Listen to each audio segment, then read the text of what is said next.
Hey YouTubers, what's going on? Today I'm going to do kind of a product review slash installation of the Hooyman Hotzone fence. It's a food plot dual perimeter fence. I believe it used to be non-typical wildlife solutions that made this. I believe Hooyman bought them out. Correct me if I'm wrong, if anybody knows better. But I used one of these last year. It worked really good. Looking at some videos of the original Hotzone fence, I believe they changed some things to make it cheaper, because this is substantially cheaper than the original version, which is not a bad thing. It makes those of us that are on a budget a little more inclined to purchase something like this. So we'll go ahead and get it opened up, and I'll show you what the contents are, kind of go over the instructions a little bit, then I'll get it put up and give you my thoughts on it. Installation isn't horribly hard. If I remember correctly from last year, the instructions leave a little bit to be desired, but it's not bad. So I'll get this opened up and we'll take a look at the contents. It is supposed to be able to protect up to half an acre, I believe. Let me get it turned around here. Yeah, it says somewhere. Yep. Over half an acre of protection. So that all depends on your design. If your food plot is square, round, rectangular. Mine is not. Mine is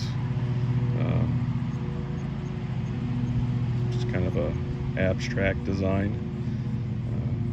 I had to cut trees out and move brush and do a variety of different things, so I expanded it where I could and made it as big as I could. So anyway, we'll get it opened up and I'll show you what it looks like. Stay tuned. Alright, this is what it looks like after you open the box.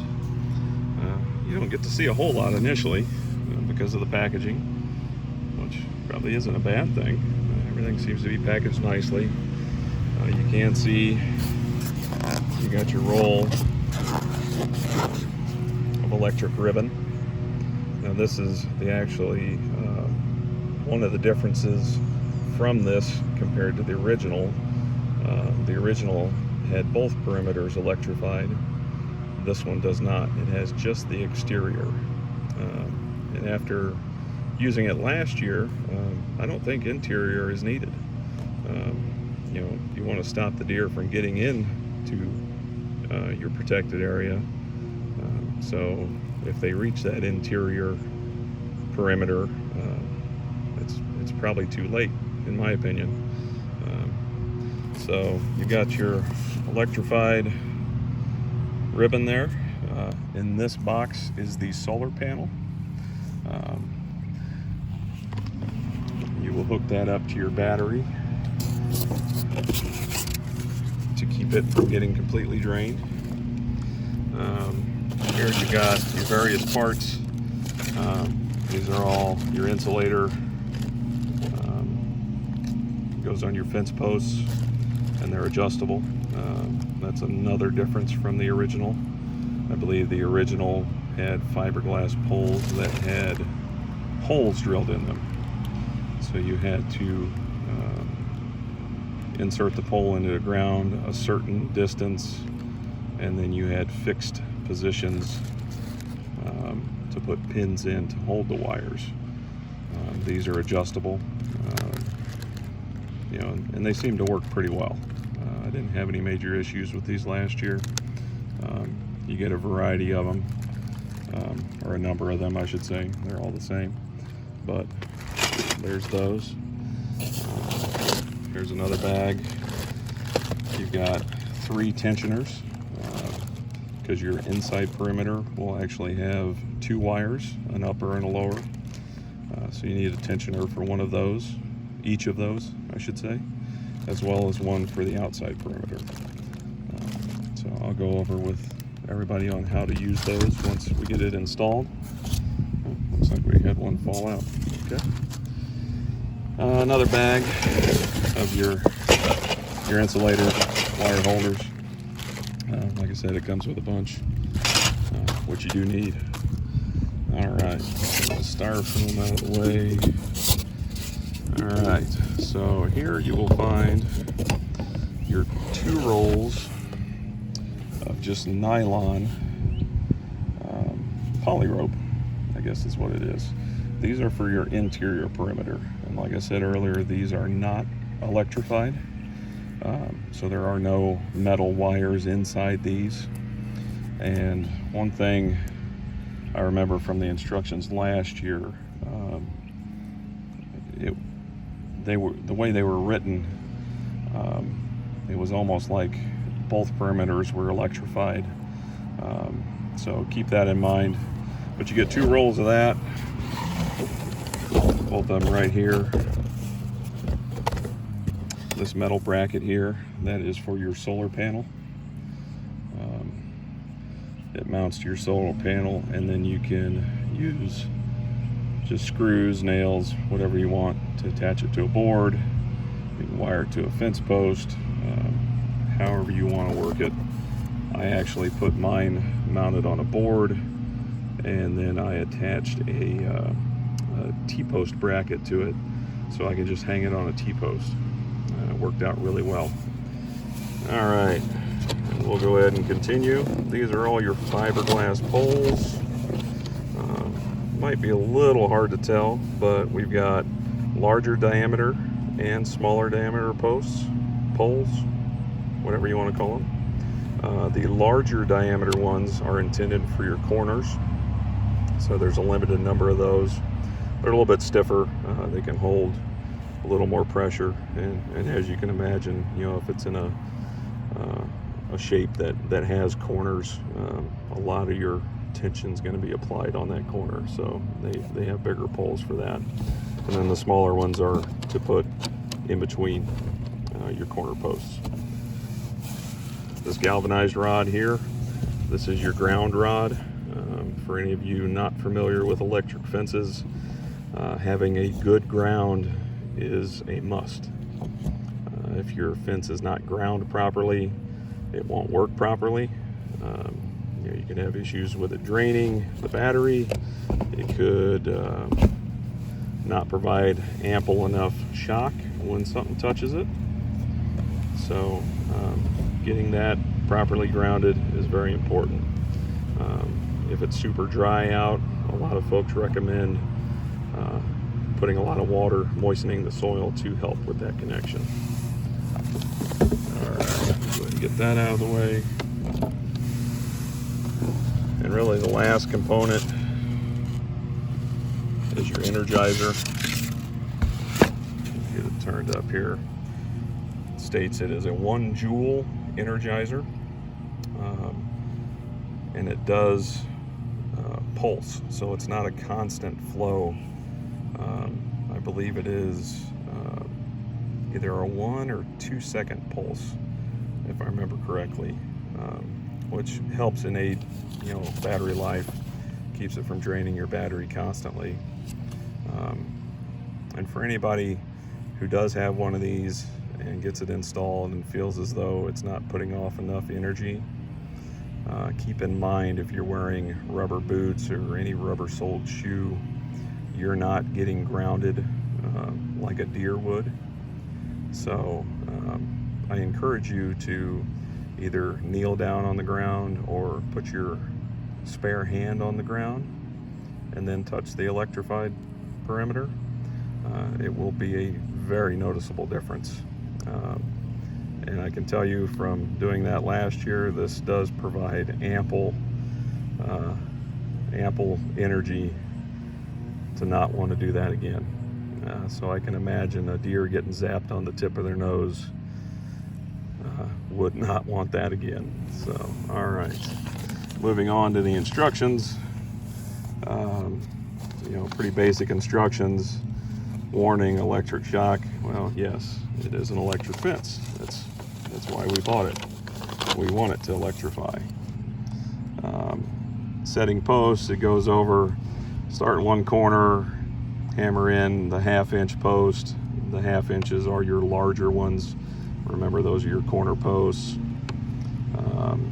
You want to go 55 yards to measure to your second post. Now this is just for square.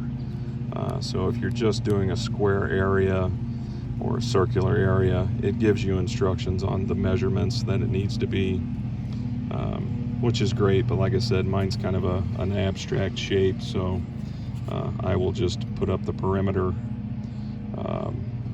the best I can with the corner posts and then fill in as needed. I do have 2 kits, so I'll be using posts from both just because I have them available. So why not? They do offer 2 different kits.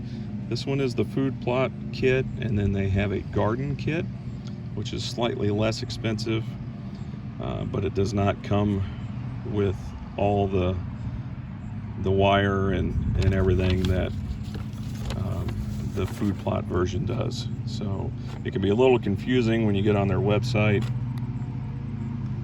So make sure you're getting the right fence to fit your purposes. And I believe they offer an expansion kit as well if you need that. So the instructions are pretty simple. Like I said, I mean, it tells you how to hook up your Energizer, your solar panel. You know, yeah, here's where it confused me last year when I did it. You've got your electric ribbon here, but then you have your poly rope here. But the poly rope's not electrified. It does not have wires in it like it's pictured, and how it's written in here. It makes you think it is, but you don't have to connect your Energizer to that inner perimeter. You don't have to do it like this because there's no wire to expose and tie together. But on the ribbon there is, so keep that in mind. You know, that was one thing I didn't care for as far as the instructions. Could have been done better, but I think a lot of that's based on the original version. So no big deal. Isn't a huge thing.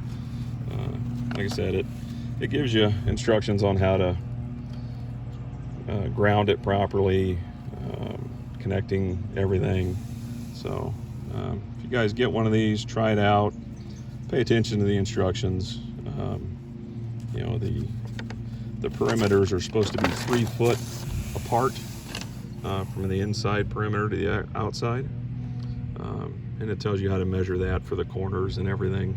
So that's everything that comes with it. I'll go ahead and start getting it installed, and I'll show you guys what it looks like kind of during the installation, and then I will show you what it looks like after. Stay tuned. All right, guys, so I went ahead and I got all the corner posts or poles, which are the 1/2 inch diameter ones, and I just did the ones for the outside perimeter for now. I don't know if you can see way over there. It's kind of hard to tell, but there's one there. There's one up there, kind of through the tree over there. You know, so I have them at all the corners. You can see one fairly close there, and then way back there in the corner. So I got all those put in. That's step 1. Now, for clarification and full transparency, this may not be exactly how the instructions tell you to do it, but this is how I'm going to do it. Having done it last year, I think this way is going to be fairly easy. So I got all the corner posts just for the outside perimeter put up, and each one has one insulator on there. So now what I'm going to do is I'm going to take the ribbon, the electrical ribbon for the outside perimeter, and I am going to start stringing it around the entire perimeter. What I'll do is I'll tie it to one of these posts and take the roll and run it all the way around the outside of these poles. Once I'm done with that, I can start coming in with the smaller diameter poles and putting them in between these corner poles. And then after that, we will connect the outside perimeter. We'll use a tensioner to make sure it's good and tight, and then we will do the inside perimeter. Now you can do either one, whether it's the outside or inside. I'm just doing the outside first, and then you'll do the other one. It's pretty basic. No major complications on how to do it. It's just time consuming. So we'll go ahead and get that done, and I'll update you on the progress once that part's done. All right, guys, just one quick little tip. I believe the instructions tell you to get a dowel rod to make this a little bit easier, but it comes with this ground rod that has the T at the other end. So I'm going to use it. That way the spool can free spool, and I can just walk the perimeter holding the rod and make it a little easier on me. All right, so we'll go ahead and get it tied off to this post. I'll walk the perimeter and we'll go from there. But that's a little quick tip. It'll make it easier on you, make things a little faster. And who doesn't like faster and easier? All right, guys. So I'm still working on the fence. As you can see, I've got a good portion of that perimeter up, probably 3/4 of the way around the plot, give or take. I was going to show you guys another little trick that I use that seems to help quite a bit. These fiberglass fence poles obviously are flexible, which isn't a bad thing. But if you put them in straight up and down and then apply tension, they'll start to bow. So depending on what corner you're working with, like that corner over there is an outside corner. When I installed that post, I angled it outwards. That way when tension's applied to it, it's more straight up and down than bent in, if that makes sense. So this will be an inside corner, and I'll show you real quick. So this is straight up and down, but being an inside corner, you've got that corner over there, but then we're going to have a post over there, so it's going to be putting pressure going outwards like this. So what I'm going to do is I'm going to angle it in like so, and then push it in. All right, bear with me. I'm trying to do this one-handed. So as you can see, that is angled in quite a bit. But I'll come back and I'll show you how it sits straight once we actually apply tension. And when we do this, it actually helps keep that ribbon tensioned, what you want. You want it good and tight. You don't want it sagging. You don't want it touching vegetation, because then it can ground out and drain your battery. So let me go ahead and get this pole pushed in, and then I'll show you another little trick on how I actually hook it into the insulator. All right, let's get it pushed in.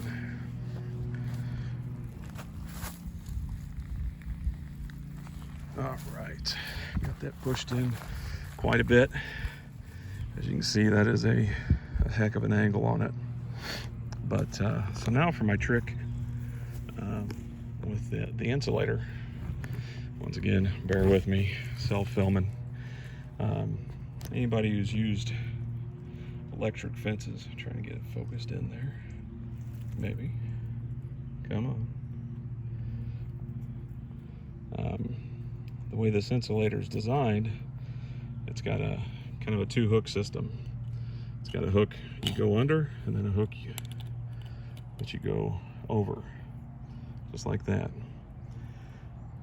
And the intent and the way the instructions read, you've got those inline tensioners. They want it installed like this, because when you put tension, make sure it actually gets in there. Okay, when you get it in there and then you start tightening up that tensioner, it can slide through there. But as you can see, that pole is wanting to move and pull towards the direction that's getting tension. And that's how I did it last year, and it worked. But when I tensioned it, I had to go walk the entire perimeter and hand pull through all the poles, through all the insulators here, to get it good and tight. And it was kind of a pain. So what I'm doing this year is I'm kind of pre-tightening it, and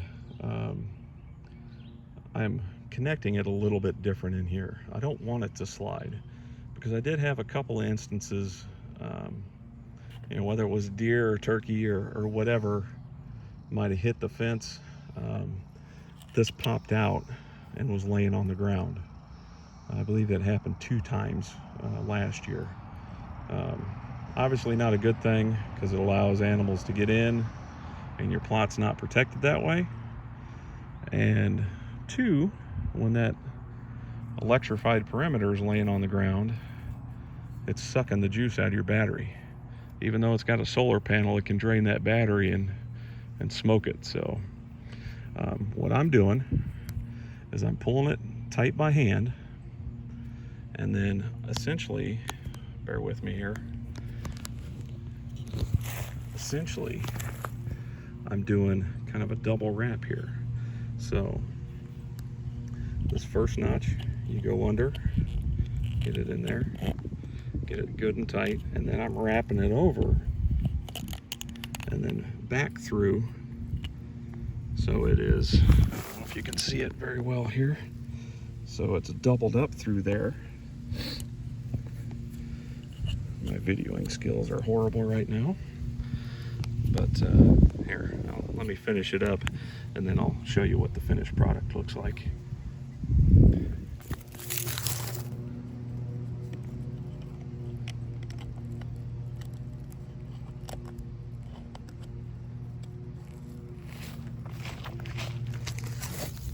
All right, sorry about that. But there, that's the finished product. So it's basically double wrapped, and as you can see, it holds the tension. And that's good and tight. Some German folks may call that Guten tight. But as you can see, the ribbon on the perimeter is pretty tight all the way around, and it's not even connecting. It's just double wrapped like this. So, and I know some of you guys are saying, "Oh, well, I can see it sagging." Yeah, it's sagging because I don't have those smaller poles installed in between the corner posts yet.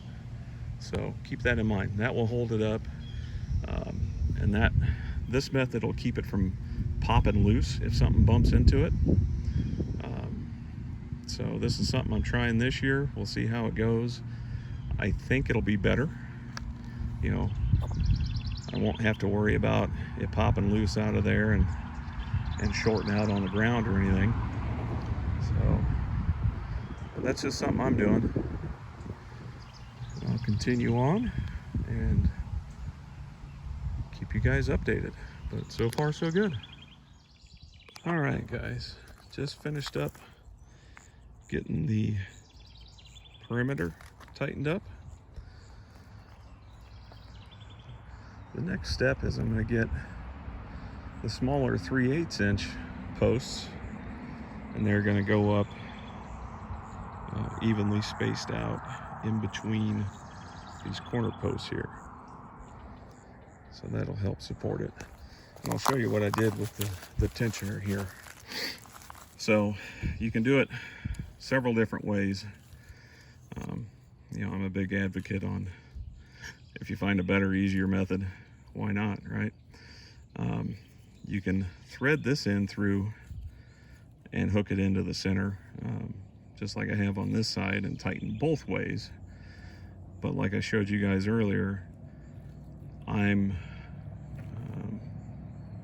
somewhat fixing it to the insulators here, so it won't slide. But you can see so far everything's fairly tight. You know, you can see that one, that post right there. Let me zoom in some.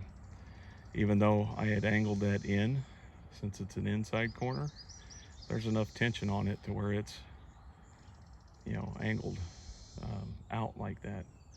So that's going to put quite a bit of tension on this ribbon, which is what you want. You want it tight. You don't want it loose and flopping around, you know, all the way around there. So everything's looking good. It's coming along slowly but surely, you know, doing this by myself. But we'll go ahead and get those smaller poles put in between these corner posts. And I will show you this. I didn't even realize this. I don't know if my kit from last year came with this or not, but nice little touch, little cover that goes over the end of the post to help you push it in, help protect the posts. The ground's soft enough here. I'm just pushing them in by hand. I don't have to use a hammer or anything, which is nice. Makes it easier on me. But it is a nice little touch. I've used that, and it helps saves the palm of your hand. Even wearing gloves, it keeps that from digging into your palm so much. So anyway, we'll go ahead and get the rest of the poles put in, and we'll go from there. All right, stay tuned. All right, so I've got the entire perimeter put up. All the adjustable insulators are in, and the ribbon is tight. I've also went ahead and gotten the inside perimeter posts put in, and most of the insulators should be at the right height. The nice thing about them being adjustable, if I need to go back and adjust, I can. What I try and do is keep the bottom rope on the inside perimeter. Remember, the inside is not electrified. I keep it approximately 12 inches off the ground, and then I put the top rope about a foot higher, so 24 inches off the ground. And then the outside perimeter, which is electrified, is approximately 18 inches off the ground. And I know everybody's thinking, oh, you know, a 2-foot fence, deer can jump that easy. Well, yeah, you're right, they can. But from my understanding, with these dual perimeters, it screws up the deer's depth perception, so they can't quite tell how far apart it is, which in turn makes them very cautious. And as we all know, deer use their nose more than anything, and when they are cautious of something, they try and sniff it and investigate it, and that's when they get zapped So a nice, moist, wet, cold nose getting zapped by a fence is probably enough to keep anybody out of coming into here. So that's how it's supposed to work.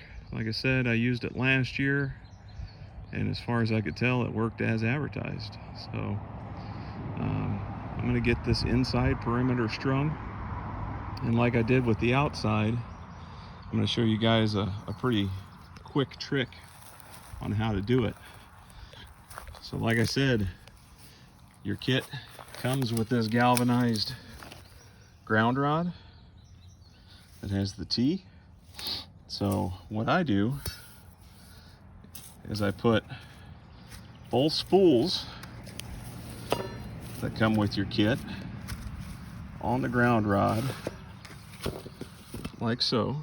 Holds them, and then I will tie them to this corner post, and then I'll walk the entire inside perimeter and let those free spool and the rope come off. I'll come all the way around back to this side and get it tied off.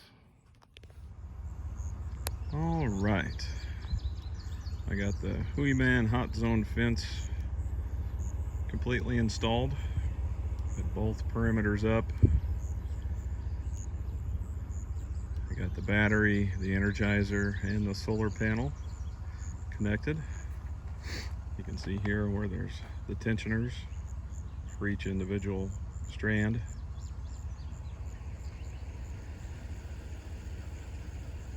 Everything's looking pretty good. You get down kind of at a deer's eye level, you can see where they're seeing 3 strands, and then, you know, they're approximately 3 feet apart. That first strand should be about 12 inches off the ground. The hot wire, I believe, is about 18 to 20. I didn't measure them. I was just eyeballing. And then that top one's, you know, roughly 24 inches or so. So everything looks good. Everything's working. When you hook this up, I'll show everybody here. It's got a quick connect to the hot wire. So that makes it super easy. Oh, and on a side note, everybody, let's see here. Can I get it to focus? Come on. I got a tick crawling on me. And of course, it doesn't want to focus. So, there he is. Come on. Yeah, not focusing. So, bad year for ticks. I've already found several, even though I'm spraying down every time I'm out. So be cautious out there. Make sure you're spraying down. If you got your kids out there, spray them down. Check them good. Check your kids, your dogs, all your family members. Ticks are nasty little buggers.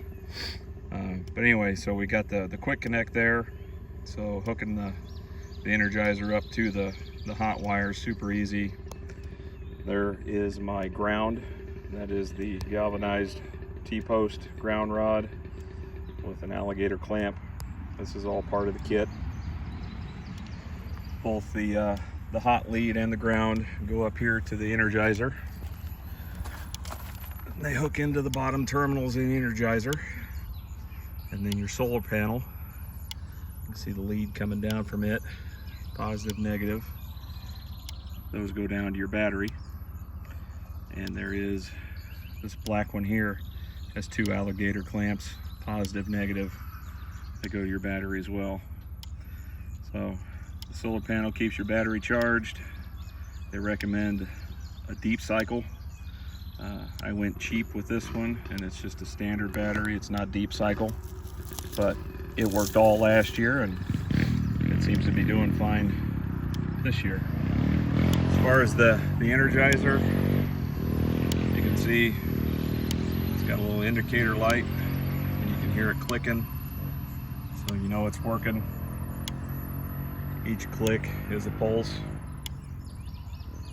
So it's about a second and a half in between pulses. But there's a good look at the solar panel. And like I said, guys, I just mounted this to a piece of scrap 2x6 I had. You know, nowadays with lumber prices, that's probably worth about $5,000, right? I could maybe put it as a down payment for a new truck. Anyway, on a serious note, this is the T-post connector. Super simple, super easy. It allows you to attach that to a T-post, get it up off the ground. You want to face it kind of south, you know, so it gets sun most of the day. As you can see, I mean, I'm getting a lot of sun, so I get almost full day sun right here. So that shouldn't be an issue keeping that battery going. All right, guys. So that is the Hooyman Hotzone fence, dual perimeter, and this is the food plot kit. Like I said earlier, they have their garden kit as well, but it doesn't come with quite as much and won't cover as big an area. So make sure if you're interested in getting one, make sure you get the right one. Make sure you know your acreage. It can be a little deceiving as far as how much it will actually cover. I had enough rope and electrical ribbon, had more than enough to do this perimeter. But the issue you do run into is having enough stakes and corner posts when you're running into you know, a shape that's not square.